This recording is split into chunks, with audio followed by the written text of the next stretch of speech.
नमस्कार, मैं हूं संजय शर्मा। आप देख रहे हैं 4PM न्यूज़ नेटवर्क।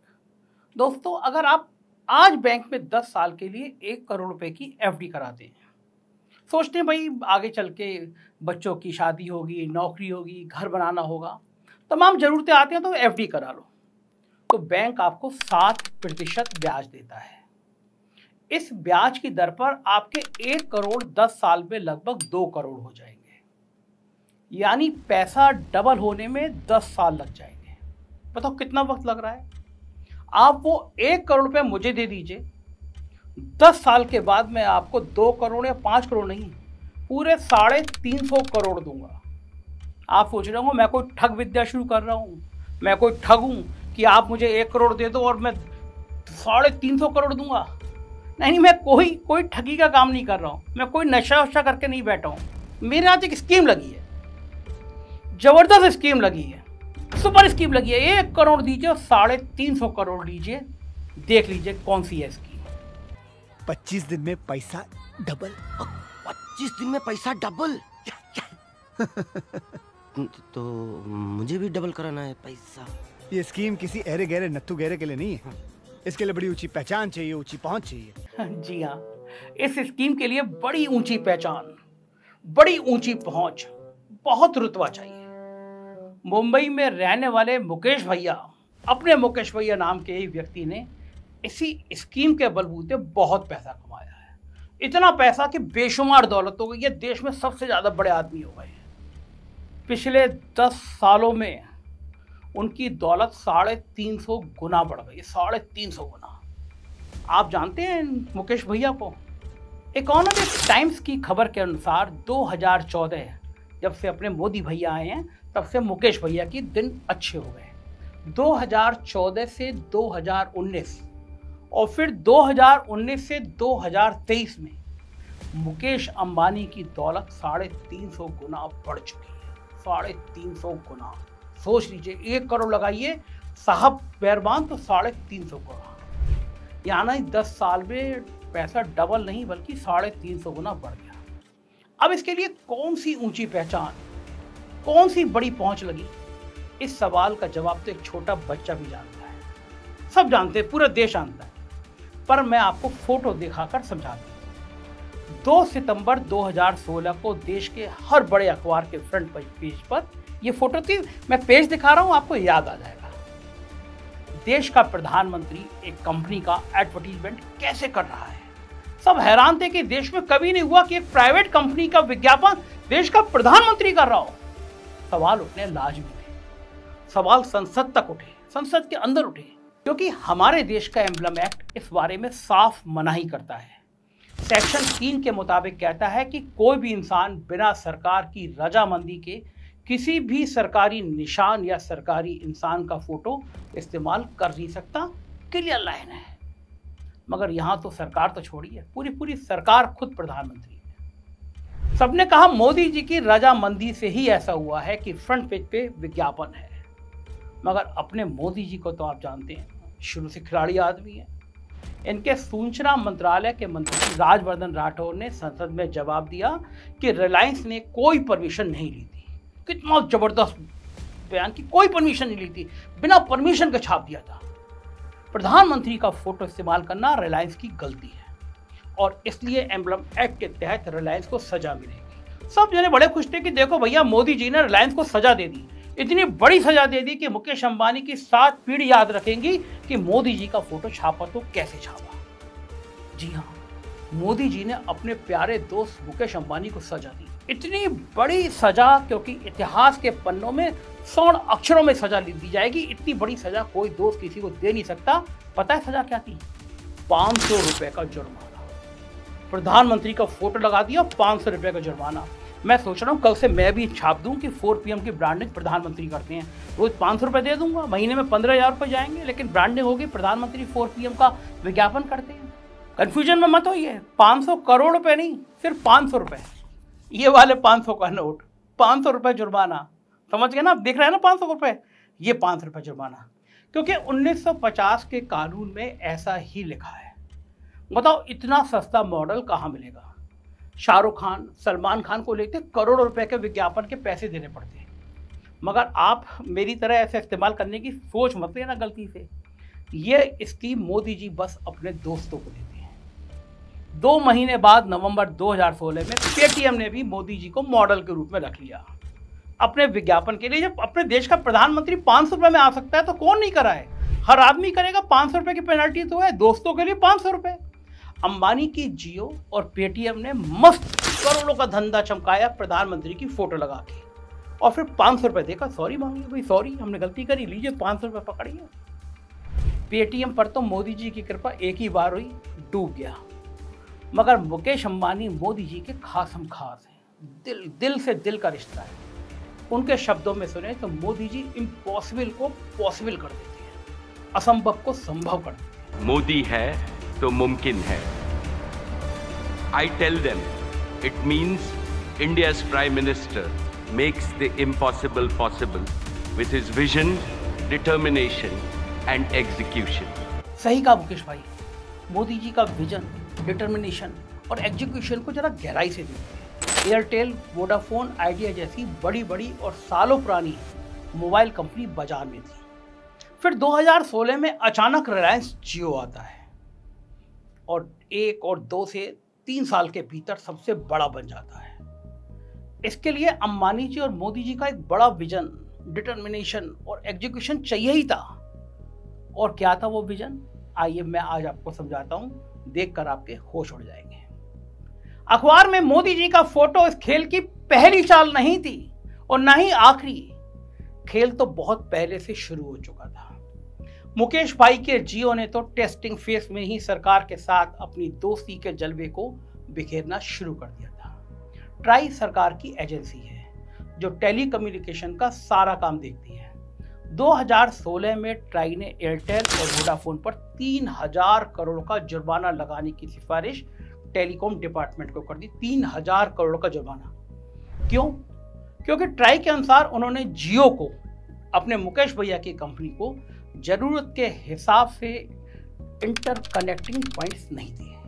और जब सिफारिश हुई, पीछे अंबानी भैया थे, तो 2019 में टेलीकॉम डिपार्टमेंट ने वो सिफारिश मान ली और जुर्माना लगा दिया। सोचिए 3000 करोड़ रुपए का जुर्माना उन पुरानी कंपनियों पे। एयरटेल और वोडाफोन ने कहा कि केवल 1 दिन की परफॉर्मेंस देखकर ऐसी पेनल्टी आपने लगा दी, जबकि हमारी 30 दिन की एवरेज देखनी चाहिए थी। कौन सुनता है, सुनेगा कौन? जब पीछे मुकेश अंबानी हो, मुकेश अंबानी के दोस्त खड़े हो, तो 3000 करोड़ की जुर्माना लगा दिया तो लगा दिया। आज 6 साल बाद भी केस चल रहा है। एयरटेल और वोडाफोन कोर्ट के धक्के खा रहे हैं और जियो कहां से कहां पहुंच चुका है। लेकिन जियो को बड़ा बनाने में अभी और मदद की जरूरत थी। आईयूसी यानी इंटरकनेक्शन यूजिंग चार्जेस, ये वो रकम होती है जो एक मोबाइल ऑपरेटर दूसरे से लेता है। जैसे एयरटेल के नंबर से जियो के नंबर पर फोन गया तो जियो को उस कॉल के लिए कुछ पैसा एयरटेल को देना होगा। 2006 में ये रकम एक कॉल के लिए 30 पैसे थी। ट्राई इसे धीरे धीरे घटा रहा था, लेकिन 2017 में इसे 20 पैसे से सीधे 14 पैसे कर दिया गया। ट्राई ने कहा नए मोबाइल ऑपरेटर के लिए मार्केट में बड़े प्लेयर के सामने खड़े होने के लिए इसकी जरूरत है। इसे आम आदमी के लिए भी कॉल सस्ती होगी। बड़ी अच्छी बात कही, बहुत ही शानदार बात कही। लेकिन 2016-17 में कितने नए मोबाइल ऑपरेटर आए थे मार्केट में जिनको इस स्कीम से मदद मिली? केवल एक, समझ गए ना, अपने मुकेश भैया, मुकेश अंबानी का जियो मोबाइल।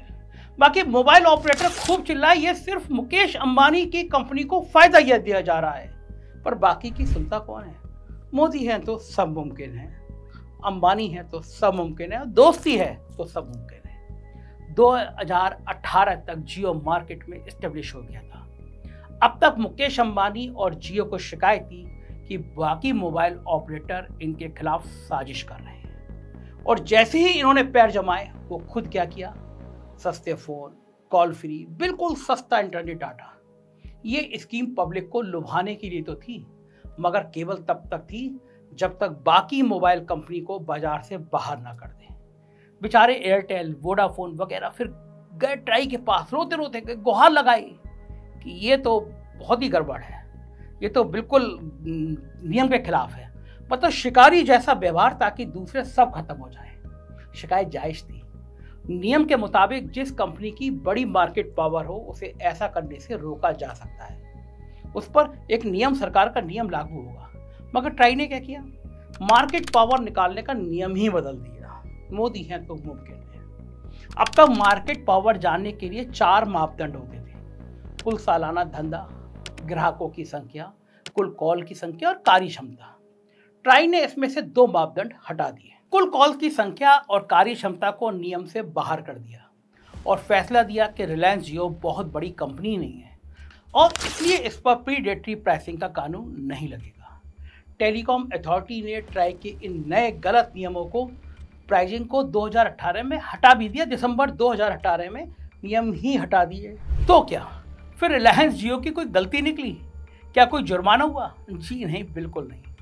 2023 में एक बार फिर ट्राई की नई जांच के आधार पर कहा कि जियो में सब ठीक है, मुकेश भैया की कंपनी है तो इस कंपनी में सब ठीक ठाक चल रहा है। जिसको चलना है, जिसको रहना, वो ऐसे ही चलाते रहो क्योंकि मोदी है तो मुमकिन है।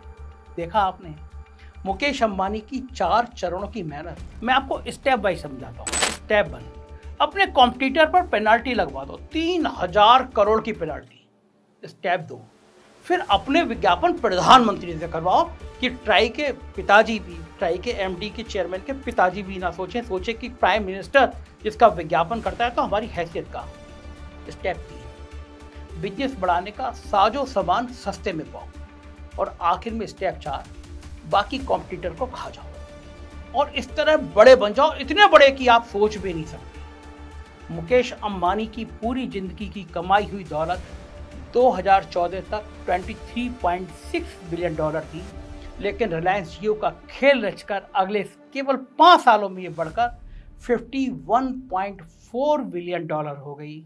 जितना पूरी जिंदगी में कमाया, 5 साल के अंदर उससे दुगने से भी ज़्यादा कमा लिया। मोदी हैं तो मुमकिन है। और दूसरी तरफ रिलायंस जियो के फ़ोन का हाल क्या है? सस्ते की वजह से जियो कनेक्शन ज़्यादातर लोगों के पास तो है, लेकिन एक अल्टरनेट नंबर की तरह से। आपको लोग कहते मिल जाएंगे मेरे पास 2 नंबर हैं, एक मेरा मेन नंबर और दूसरा जियो का नंबर। मतलब मुकेश भाई की अमीरी तो बड़ी, मगर इनका जियो आज भी क्वालिटी के नाम पर लोगों का भरोसा जीत नहीं पाया, क्योंकि लोग जानते हैं कि धंधा मुकेश जी कैसे करते हैं। मुकेश अंबानी और मोदी का रिश्ता सिर्फ बिजनेस करने और दौलत बढ़ाने तक सीमित नहीं है। इतना होता तो मैं और आप सोच लेते कोई बात नहीं भाई, बड़े लोग बड़ी बात है। 30 बिलियन की तो 60 बनाए हैं, अपने पास तो 30 लाख भी नहीं है। लेकिन मुकेश अंबानी सिर्फ पैसा कमाने में विश्वास नहीं रखते, वो उसे उड़ाने में भी यकीन रखते हैं। इस कदर उड़ाते हैं कि आपके और हमारे जैसे गरीब और मिडिल क्लास की मजाक उड़ाते लगते हैं। अनंत अंबानी, उनके बेटे के पास 200 करोड़ रुपए की केवल घड़ियां हैं, 200 करोड़। नीता अंबानी 500 करोड़ रुपए का हार पहनती है, 500 करोड़ रुपए का हार। समझ गए ना आप? क्या शान है, क्या शौकत है, क्या जलवा है। अब कोई ये कहेगा कि भाई मेहनत से कमाया है, जहां मर्जी खर्च करें। जी नहीं, ये मेहनत का पैसा नहीं है। सिर्फ मेहनत का पैसा होता तो इस देश में लाखों अरबपति होते हैं, लेकिन ये अरबपति को 100-150 लोग क्यों हैं? क्योंकि इनकी ऊंची पहचान है, ऊंची पहुंच है। ये 5 साल में सेटिंग बिठाकर पैसे दुगने कर सकते हैं। और दूसरी ओर इनके यहाँ काम करने वाले आईटी इंजीनियर्स का क्या? उन्हें तो वर्क फॉर होम बोलकर परमानेंट गुलाम बना दिया गया है। इतने से भी अंबानी जी को सब्र नहीं है। वो अपने दोस्त के लिए, साहेब के लिए देश में हिंदू मुसलमान का फसाद खड़ा कराना चाहते हैं। एक नेटवर्क 18 चैनल खरीदा है, सालों हो गए। उस चैनल पर दिन रात हिंदू मुसलमान का झगड़ा दिखाया जाता है। कुछ थंबनेल आप देख रहे हैं, इस थंबनेल में आपको दिख जाएगा कि किस तरह देश में एक फसाद खड़ा करने की कोशिश की जाती है। 2 धर्म के बीच में, 2 समुदाय के बीच में जहर कैसे हो जाए, बंटवारा कैसे हो जाए, उन्माद कैसा हो जाए, इसके लिए अंबानी जी दिन रात मेहनत करते हैं। लोग पूछते हैं कि जब भारत में, जिस भारत ने तुम्हें इतना दिया है, उस भारत को इतना तोड़ना क्यों चाहते हो? मुसलमानों से इतनी नफरत क्या है? और फिर लोग पूछते हैं कि रहने के लिए दुबई में फिर जो मुस्लिम बहुल इलाका है उसमें आशियाना क्यों खरीदते हो? कहीं कुछ करें, मोदी है तो मुमकिन है। अंबानी जी को सब नहीं है, वो हमें दिखा देते हैं बार बार कि हम पैसा भी कमाएंगे उसे मौज मस्ती में खर्च भी करेंगे और इन सब के बाद मेरे और आपके देश के रिसोर्स को अपने लिए यूज भी करेंगे। अंबानी और उनके परिवार को जेड प्लस सिक्योरिटी मिली हुई है।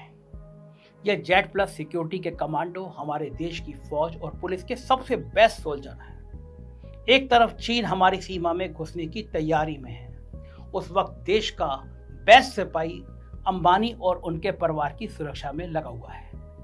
एक दो सोल्जर नहीं, जेड प्लस सिक्योरिटी में 55 जवान होते हैं।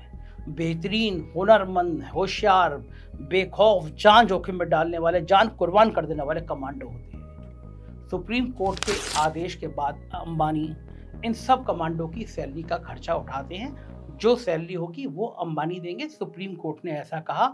मगर ये तो वही बात हो गई कि जिसके पास पैसा है वो कुछ भी कर सकता है। आज इन्होंने देश के बेस्ट सोल्जर को अपनी सुरक्षा में लगा लिया, कल को ये पैसे देकर संसद भवन में अपने बेटे की शादी करा देंगे। अब आप कहेंगे नहीं नहीं, संसद में शादी को थोड़ा ज़्यादा हो गया। अरे भैया कुछ ज़्यादा नहीं हुआ। इनके बेटे अनंत अंबानी की प्री वेडिंग फंक्शन की कहानी सुनेंगे तो सच में लगेगा कि संसद भवन को भी ये किराए पर ले सकते हैं।